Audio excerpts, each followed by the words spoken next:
soul-stealing magi. Flesh-eating creeps. Yeah, it's just another day at the office for the madhouse. My werewolf partner and I attempt to keep the peace without being torn to pieces. Weep at the wonder Howl at the horror. and keep the light on. It's gonna get dark. This is the 100-handed. Lost souls.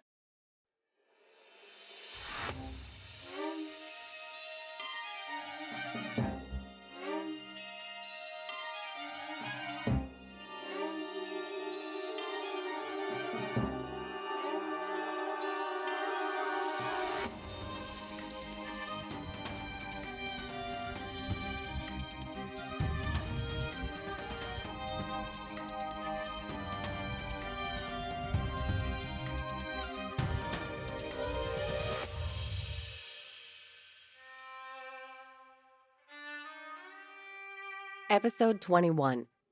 Old Fiends. Part 2.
To thorough background checks, pre-employment screenings, as well as a considerable psychological battery. Well, one of them was being all creepy, you know? I mean, what's the point of having the largest residential pool in Austin if you have to keep an eye out for creepo maintenance men? Big stalker energy. Yikes. No thanks. Ma'am, do you have a specific request? I don't know. I just want to help around here to not be so fucking weird all the time. I know this place is just getting up and running, but I paid good money. Mr. K, Mrs. Stiers said to not keep you waiting. Then don't. Be quiet. Excuse me, but I had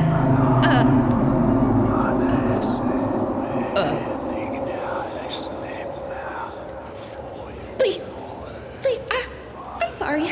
I never meant to be rude to you. Sir, please go on through to the employee elevator. I'll tend to her.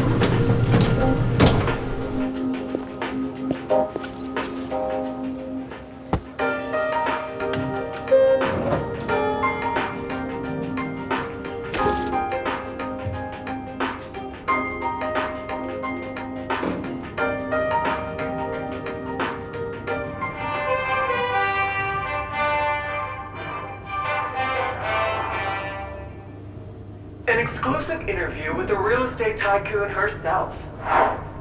Maya Stiers, we're glad to have you on. I'm glad to be here, Ruth.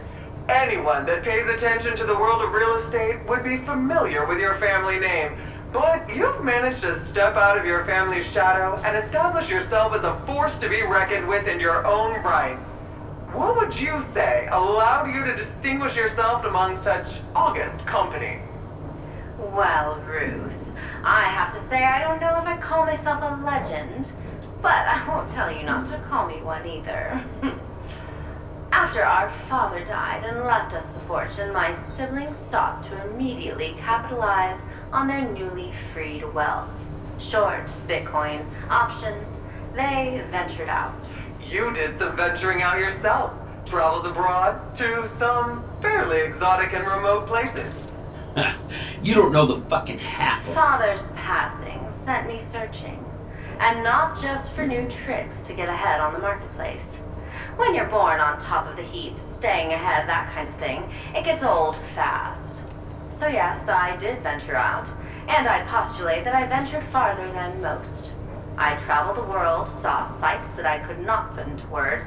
That's how remarkable they were. When I came back, I knew what I had to do with the wealth I'd inherited. I had to build homes.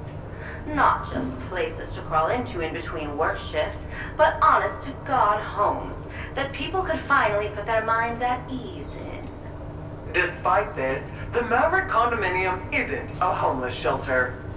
No, but through several cutting-edge innovations with labor and material procurement, we're able to provide cozy living at a prime location for drop-dead prices, especially considering our location here in Austin. Emphasis on drop Indeed. dead. This philosophy hasn't always gone over smoothly with others, though, has it?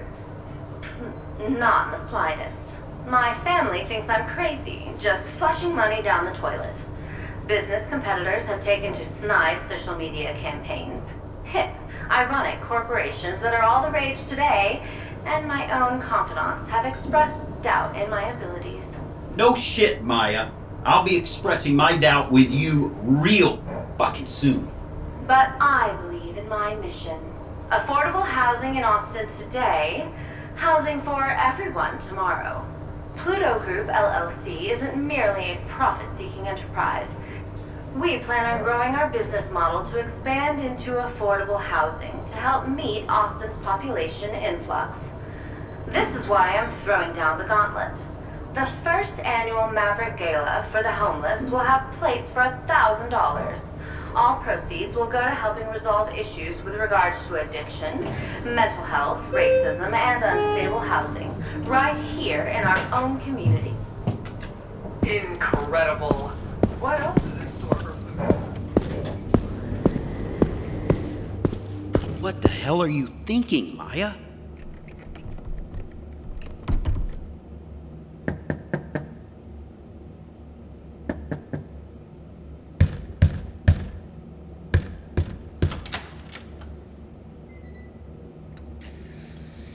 Take a number. She's been on the phone forever. Look, we'll have to circle back on this. My 4 o'clock just walked in. Sure, lunch at Fleming sounds great. See you then. Ciao. Callaway Key, so good to see you. Explain. There's nothing to explain. Everything's on track. An accelerated track, given the Madhouse's recent interference, but on track nonetheless. Don't play with me, you little brat. You know what I have riding on this. The same thing we all do, bonehead. You dare. Callaway, I understand this means a lot to you. This means everything to me. I've bet it all on red, Maya. If this doesn't go the way it's supposed to, It will. and if I don't ever get to see my sweet girl again, you will answer for it. Is that a threat? Ah, I see your flunky is here. Impressive how big a man makes himself so inconspicuous. Impossible. That's imagimancy. See, I understand your concern about your daughter, but I'm afraid the concern has led you to underestimate my own capabilities. Stay your blade, Michael. Michael here took down 2 Imagimancers. 2? At once. He brought the corpses back. Always difficult to get a hold of an Imagimancer's corpse. Worth it, though. I was able to extract the Imagimantic ink from the bodies.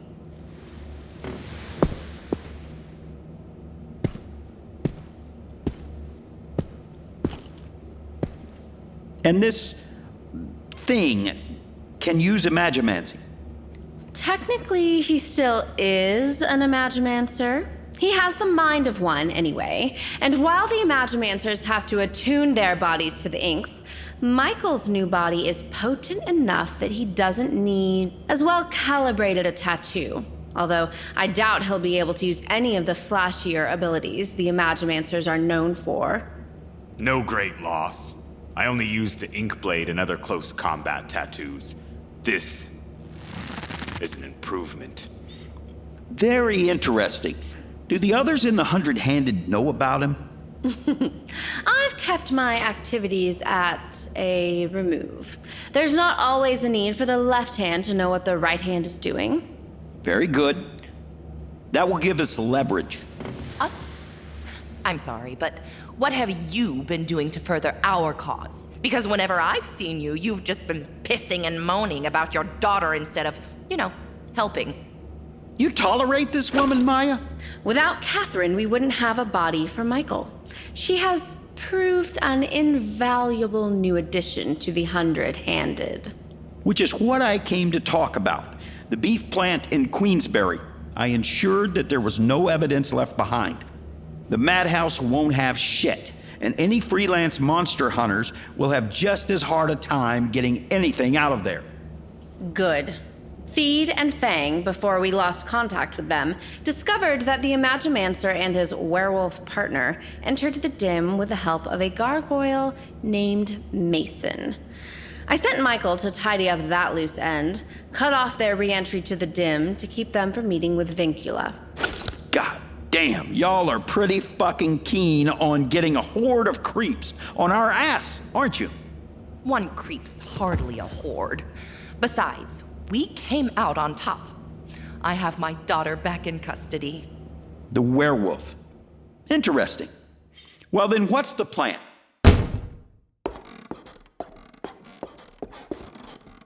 These are the plans.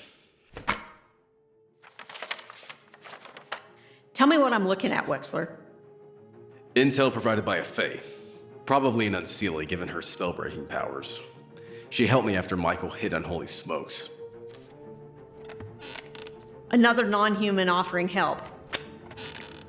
After Vincula, I have to say I'm a bit skeptical of the sudden influx of goodwill the denizens of the night have suddenly afforded us. Doesn't sound like we're left with much to go on. No, we aren't. This is big. Whatever the 100-handed are planning.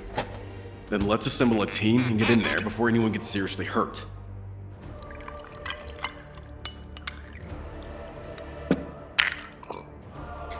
Look at this. John Villanueva and Charlotte Wong on assignment. Caitlin Meyer and Samantha Carson on assignment. Kind Eric Rogers and Terry Goodman, KIA, MIA, and on and on and on. You know what this means? I'm not leaving thee behind. Nobody said you were. I'll make a few calls. Till then, fill me in.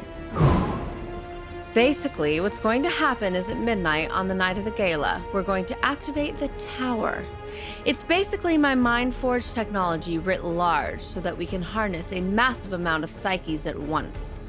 Over the course of the tower's construction, I've had the carved set up 3 points in the tower, each symbolic of a different element. Either the mechanical room or the kitchen is fire. The swimming pool is water, and The rooftop is open air. Jesus Christ, the gala she's throwing. the idea appears to be that Once everything is in full swing, we'll start the ritual in earnest. All physical presence has a corresponding shadow cast into the gloom. Once the ritual begins, there's no telling which order the elements will trigger in, but one thing's for certain.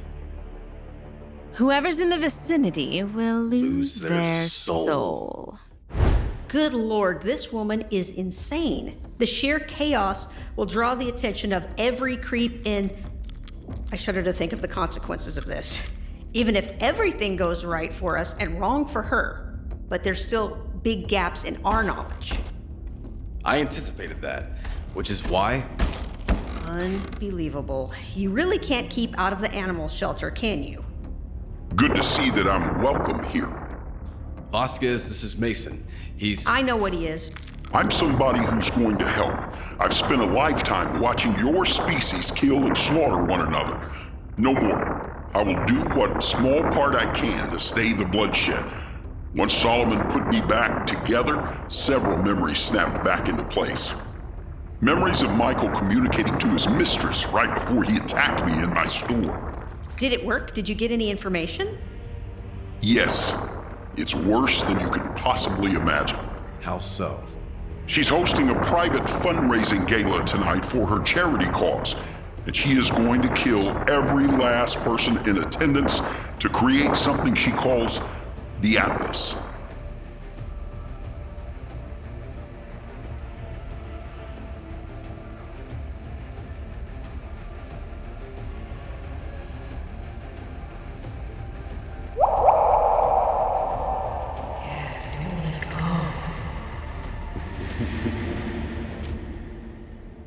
Don't make me do this. I don't want to go.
The 100 Handed is a Madhouse radio production. Created and written by Tom Trest. Directed by Brooke Pillafont. Theme music by Ian Flores. Featuring the voice of Gage Richter as Evan Wexler, Brooke Pillafont as V, Mike Blackwell as Calloway, Cynthia Cruiser as Catherine, Kimberly Gates as Maya, Stephen Cruiser as Michael Washington, Deanna Lalich as Lily Thomas, Mike Blackwell as Mason, and Dana Williams as Vasquez.